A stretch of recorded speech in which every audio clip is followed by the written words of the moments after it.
was chasing. See, this is what I'm talking about. Listen, the race, you guys are some G's for this, because this is stuff I would not know. This is stuff I would not know at all. What is going on, guys? It is JJ here, back with a new video, and it is a new Max Verstappen versus Charles Leclerc video, because we got yet another new weekend, pretty much of an installment to this rivalry. Obviously, we went into the Bahrain Grand Prix expecting fireworks from the Red Bull car, from the Ferrari car. I went into Bahrain thinking Max Verstappen was going to kick it off with a bang in the season and find a way to win.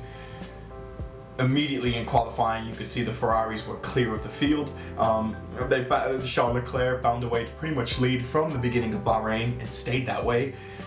And this time, Checo Perez with the surprise to get Red Bull on top, get their first pole position of the season.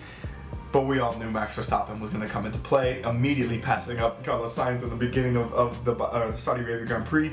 And then the Charles Leclerc versus Max Verstappen second battle, won this time by Max Verstappen. So we've had two back-to-back Verstappen versus Leclerc finishes in the first two Grand Prix of the season. Well, I should take that back because Verstappen didn't finish Bahrain. But anyway, we're going to talk about this rivalry. Let me know what you guys thought about it down in the comments below, and let's get into the video. As well, guys, you can find the original video down in the description below. 2021 Formula 1 world title fight between Max Verstappen and Lewis Hamilton was meant to be a once-in-a-generation occurrence. Two world-class drivers in equally matched cars going wheel-to-wheel seemingly race after race. Now we're only 2 races into the 2022 season and it's happening again. But this time Verstappen's foe is Ferrari driver Charles Leclerc. For the second race running, Verstappen and Leclerc went toe-to-toe for victory, trading the lead and playing games with each other in the Saudi Arabian Grand Prix. And this time, I just want to say, Verstappen won 110% played Leclerc. And Red Bull knew it. Red Bull knew it pretty much from like lap 45 onwards. The ending safety car kind of threw a ring. I hate you, Alex Albon. I don't even know Alex Albon, and I hate him just because he took away what would have been another amazing, like, dazzling finish. Just to crash into Lance Stroll, of all people. Like, why? Like, why did you do that? Reigning champion came out on top by just half a second. Unlike Verstappen and Hamilton, these two haven't collided yet. But just like it felt early in 2021, it's going to happen eventually. It's going to happen eventually. Leclerc and Verstappen found themselves battling for the lead once Verstappen's Red Bull teammate Sergio Perez was shuffled out of victory contention due to making his pit stop just before the safety car came out for Nicolas Latifi's crash. That allowed Leclerc and Verstappen to lose less time by pitting under safety car conditions, and the rest of the race was all about the perceived team leaders from Ferrari and Red Bull.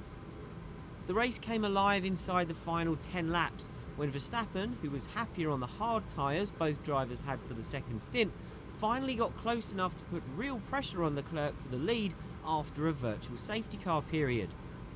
While some questions were raised about how Verstappen managed to gain time on Leclerc under VSC conditions, this way of neutralising the race is tightly governed.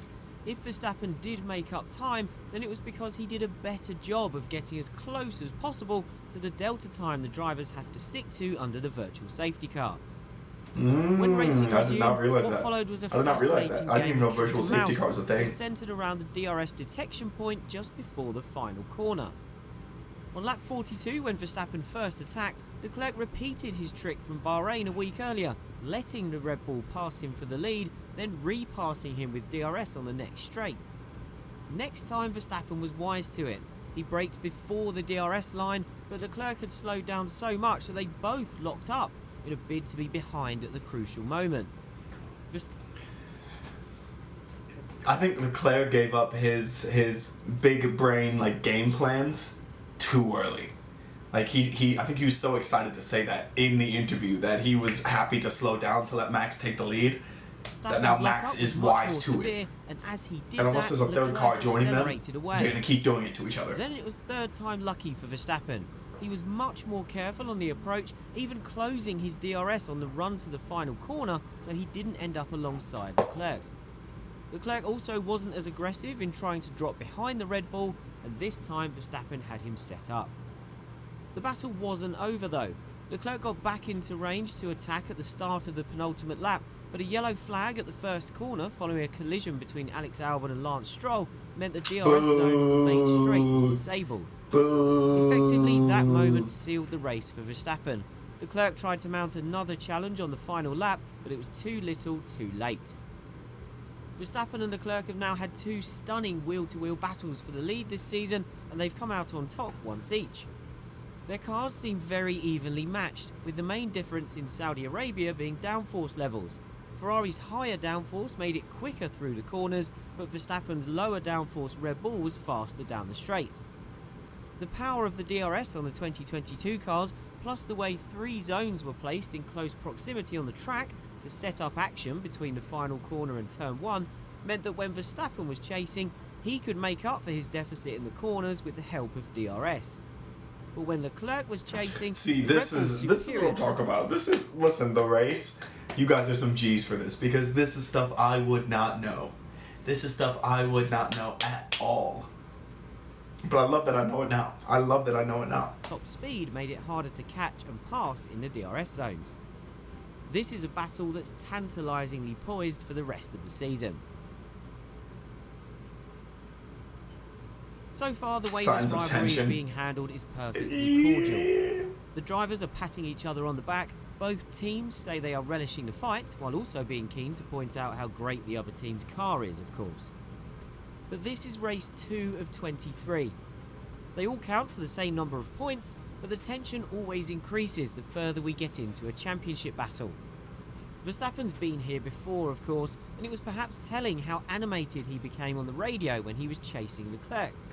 He was pointing out every little thing. Rear lights were not working, which is absolutely fair enough. He became more worked up when he felt Leclerc was breaching a rule about crossing the white line at the pit entry. Red Bull clearly sensed this was getting too far under Verstappen's skin, and his engineer eventually told him to calm down and let the team handle it. No more came of it, but Verstappen's excited tone on the radio about what he felt was an injustice, because he just wants to win. The type of radio messages he just wants to win. When he and Hamilton were going at it in 2021. Verstappen also did his best to rattle Leclerc on the restart after the safety car, pulling his usual trick of running alongside the race leader just before they went back to racing. Leclerc handled it well, delaying his launch and running Verstappen wide at the final corner, but we did get a brief, unexplained glimpse of the Ferrari driver sticking his hand out of the cockpit. Was that perhaps a sign that Leclerc wasn't impressed? The early battles in the 2021 championship were very similar to this. Verstappen and Hamilton went wheel to wheel on multiple occasions, and it was always hard but fair. But there was a feeling of inevitability that eventually it would boil over, and as we all know, it did so spectacularly. Verstappen and Leclerc have history dating all the way back to their karting careers, when they famously had a falling out that resulted in... Guys, I can't wait for the boil over. I can't wait for it. It's gotta...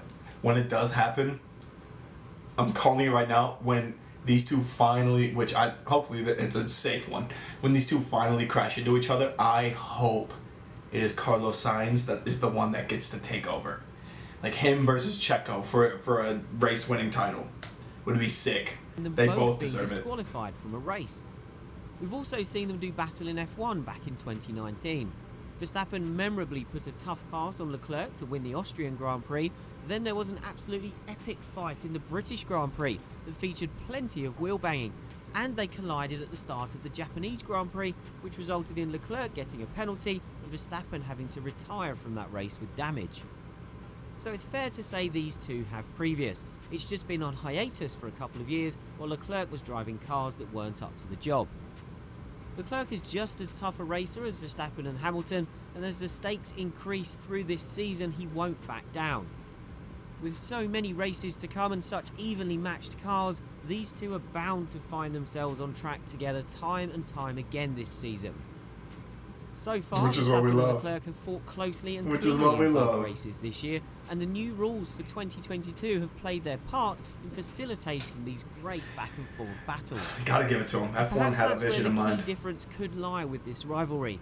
The 2022 cars are more raceable, so getting overtaken once doesn't mean the end of the battle. That could reduce the chance of desperation clouding a driver's judgment. If you go into a corner side by side with your rival, there's less chance this year that the first time you contest a corner will decide the race. That's a debate for another time though. For now, let's enjoy what F1 2022 is serving up. Two young superstar drivers have the machinery to fight each other for victories.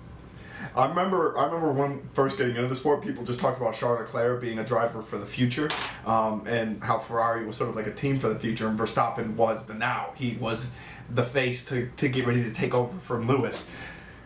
They're both the now. They are both now here, ready for this battle, and I'm so excited for it. I'm just so excited for Red Bull versus Ferrari in general, but obviously let me know what you guys think down in the comments below. It's going to be a very, very interesting season. Obviously, like you said, 21 more races to go, guys. Or is it, wait, are there 25 total races or 23? I don't even remember. But anyway, let me know what you guys think down in the comments below. Thank you guys so much for watching, and peace.